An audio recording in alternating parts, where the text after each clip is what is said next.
Good morning. Myself Dr. Rajesh Kumar, Department of Zoology, SPC Government College Ajmer. Today we discuss about microfilaments.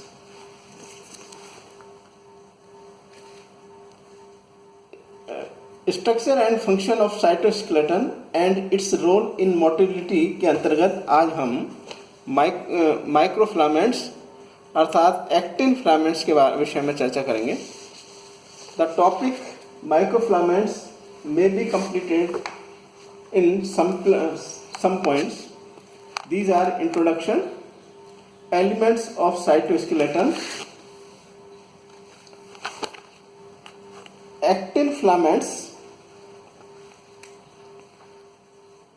motor proteins in which actin and myosin, actin filaments in muscle cells, and actin filaments and in non-muscle cells. Now first introduction. As we know, cytoskeleton is found within the cell as a structural network of protein filaments. It provides stability to the cell shape and facilitates a variety of necessary movements within the cell. अर्थात plants and animal cells में साइटोपंजर या cytoskeleton उपस्थित होता है जो cell shape and cell के अंदर व दो कोशिकाओं के मध्य विभिन्न प्रकार के गमन के लिए उत्तरदायी होता है.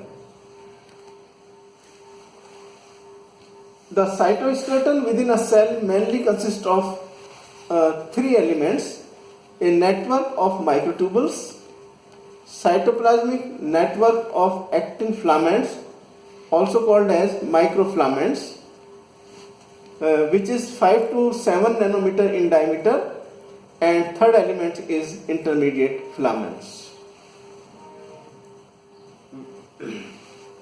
Now, इस प्रकार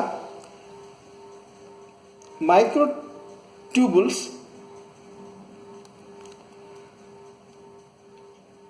लंबे प्रोटीन्स फाइबर्स का एक जाल है जो प्लाज्मा लीमा के नीचे साइटोप्लाज्म में पाया जाता है.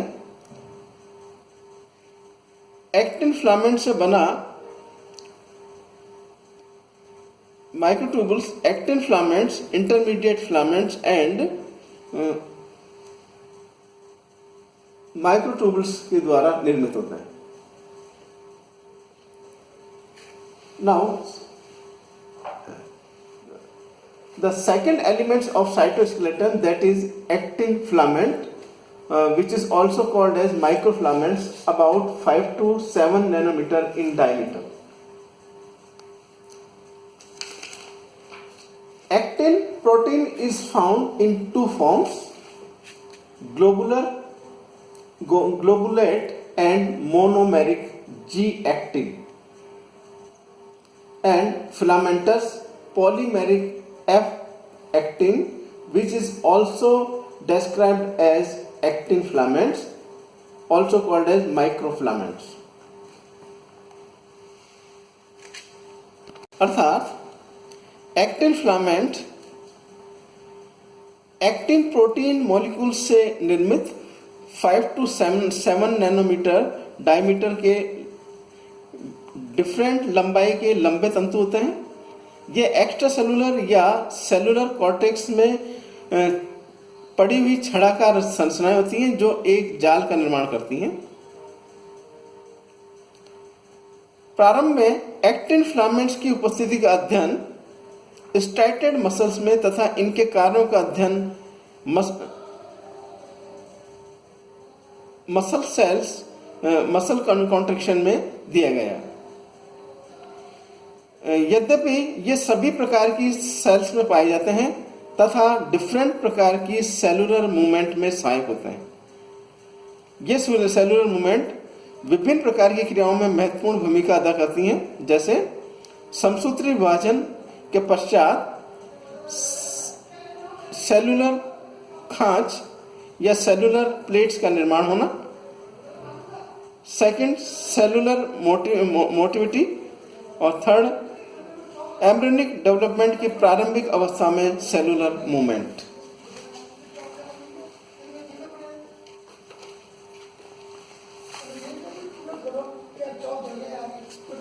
The actin filaments were originally studied in striated muscles and their role studied mainly in muscle contraction. They play an important role in a variety of different kinds of cell movements. These cell movements play a significant role in a variety of activities, which includes the formation of cell furrow or cell plate after mitotic division, the cytoplasmic streaming, and third, the cell migration during early stages of embryo development.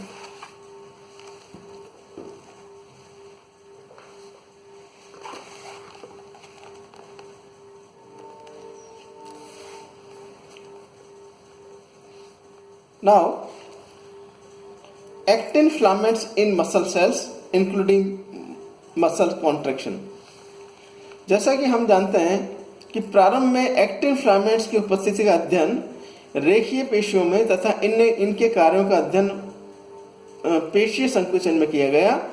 अतः हम actin filaments in muscle cells including muscle contraction पर चर्चा करते हैं।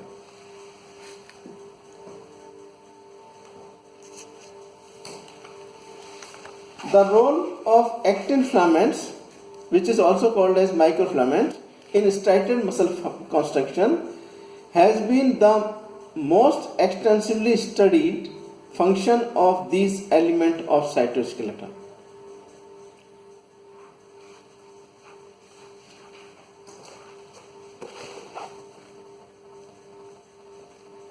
अर्थात रेखीय पेशी संकुचन में एक्टिन फाइबर्स की भूमिका साइटोस्केलेटन के एलिमेंट्स का सर्वाधिक महत्वपूर्ण कार्य है। For example, a voluntary muscle such as the biceps of the upper arm in humans consist of a large number of muscle fibres. Each fibre is a cell with several nuclei and is made up of long strands of 1 to 2 micrometer in diameter called myofibrils। अर्थात एक ऐच्छिक पेशी जिसमें मनुष्य की ऊपरी भुजा के बाइसेप्स में अनेक मसल फाइबर्स पाए जाते हैं। प्रत्येक मसल फाइबर स्वयं में एक सेल होता है जिसमें न्यूमेरस न्यूक्लियाई प्रेजेंट होते हैं तथा 1 से 2 मीटर डायमीटर वाले लंबे फाइबर्स होते हैं जिन्हें मायोफिब्रिल्स के नाम से जाना जाता है। प्रत्येक मायोफिब्रिल में सार्कोमियर नामक इकाई से बनी श्रेणी उपस्थित होती है जो संलग्न मायोफिब्रिल्स के सार्कोमियर के साथ लगी होती है, जिसके कारण पेशी रेखीय प्रतीत होती है।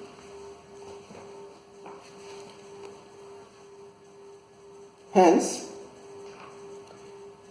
a voluntary muscle such as the biceps of the upper arm in humans consists of a large number of muscle fibers. Each fiber is a cell with several nuclei and is made up of long strands called as myofibrils. Each myofibril consists of a chain of units called sarcomere, which are aligned in register with sarcomere of adjacent myofibrils, thus giving the muscles a striated appearance. Now, motor proteins in muscle cells. Sliding movement or sliding filament model, first proposed in 1954. According to this model, the thick and thin filaments move past one another, which is facilitated by extension and contraction of cross bridges between thick and thin filaments. अर्थात 1955 में प्रतिपादित sliding filament प्रारूप, जिसके अनुसार thick and thin fibre एक दूसरे के ऊपर गतिमान होते हैं। यह गति थिक एंड थिन फिलामेंट्स के मध्य क्रॉस ब्रिज के प्रसारण तथा कॉन्स्ट्रक्शन के द्वारा सुगमता पूर्वक संपन्न होती है। Now motor proteins in muscle contraction. There are two types of proteins, actin and myosin proteins, present in muscle constriction. The thin filaments have been shown to consist of actin proteins, while thick filaments are made up of myosin. अर्थात पतले thin fibre actin protein से और thick fibre myosin protein द्वारा निर्मित होते हैं। An actin subunit is called G-actin, that is globular, which is 5 nanometer in diameter and polymerized to form filamentous or F-actin. अर्थात actin की सब यूनिट G-actin कहलाती है, जिसका डायमीटर 5 नैनोमीटर होता है। यह बहुलीकृत होकर फिलामेंटस F-actin का निर्माण करती है। प्रत्येक एफ एक्टिन फिलामेंट आपस में मुड़े हुए दो स्ट्रैंड से बना होता है। 37 नैनोमीटर लंबे स्ट्रैंड्स में इन सब यूनिट्स की पुनरावृत्ति होती रहती है तथा इसमें 300 से 400 एक्टिन मॉलिक्यूल्स पाए जाते हैं। Hence, thus each F-actin filament consists of two strands twisted into a helix of 37 nanometer, repeat along the length with 300 to 400 G-active molecules. The thick filaments of striated muscles consist of several hundred myosin molecules. अर्थात रेखीय पेशी में रेखीय पेशी के thick fibre में हजारों myosin अणु पाए जाते हैं। प्रत्येक मायोसिन अणु में एक लंबी टेल तथा दो गोलाकार हेड पाए जाते हैं। डिफरेंट मायोसिन मॉलिक्यूल्स की टेल यूनिट्स थिक फाइबर के मध्य आच्छादित होती है तथा हेड की सांद्रता तंतु के सिरों पर बढ़ती जाती है, जैसा कि चित्र में दिखाया गया है। Each myosin molecule has a long tail with two globular heads. The tail units of different myosin molecules overlap in the middle of the thick filaments, and the head concentrate at the two ends of the filament. These heads of myosin molecules at the two ends of thick filaments make cross bridges with the overlapping region of the thin filament, thus connecting the thick and thin filaments. During these connections, ATPase activate associated with myosin head is stimulated by actin protein, and each myosin molecule hydrolyzes 5 to 10 molecules of ATPase per second. इस प्रकार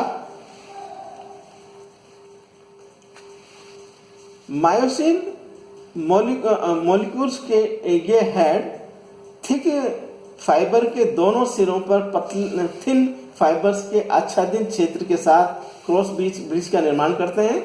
इस प्रकार ये thick and thin fibres को जोड़ते हैं। Myosin head से जुड़ी एटीपेज सक्रियता 18 प्रोटीन्स के द्वारा प्रेरित होती है तथा प्रत्येक मायोसिन मॉलिक्यूल 1 मिनट में एटीपी के 5 से 10 मॉलिक्यूल्स का जल अपघटन अर्थात हाइड्रोलिसिस कर देता है।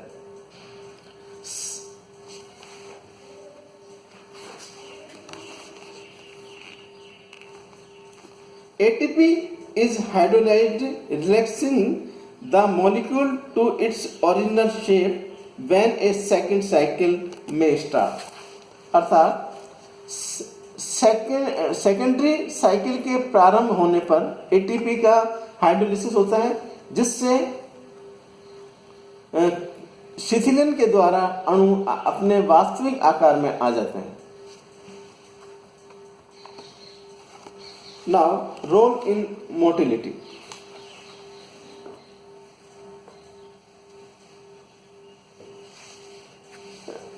in 1966 के प्रारंभ में नॉन मसल सेल्स में एक्टिन तथा myosin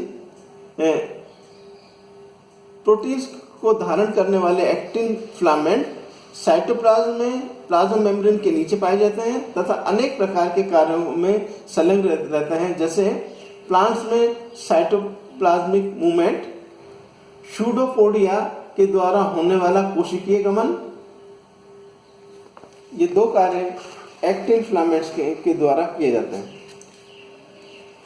Thus, starting about around 1966, actin and myosin proteins are found in the cytoplasm below the plasma membrane and account for a variety of functions, including cytoplasmic streaming in plants and cell locomotion involving pseudopodia as in amoeba. Actin filaments, also called as microfilaments, below the cell surface, and myosin aggregates in the cytoplasm work in coordination to bring about cell movement, which involves cell adhesion, contraction and extension. अर्थात cell surface के नीचे पाए जाने वाले actin filament, that is microfilaments, and myosin cytoplasm में एकत्र होकर एक साथ कार्य करके सेलुलर मूवमेंट, जिसमें cellular adhesion, cellular contraction and cellular expansion में संलग्न रहते हैं. थैंक्स.